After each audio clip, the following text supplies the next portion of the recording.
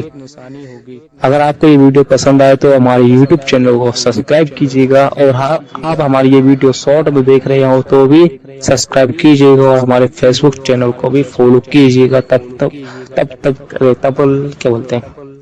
تب تک کے لیے ہمارے چینل کو سبسکرائب کیجیے گا۔ تب تک کے لیے السلام علیکم۔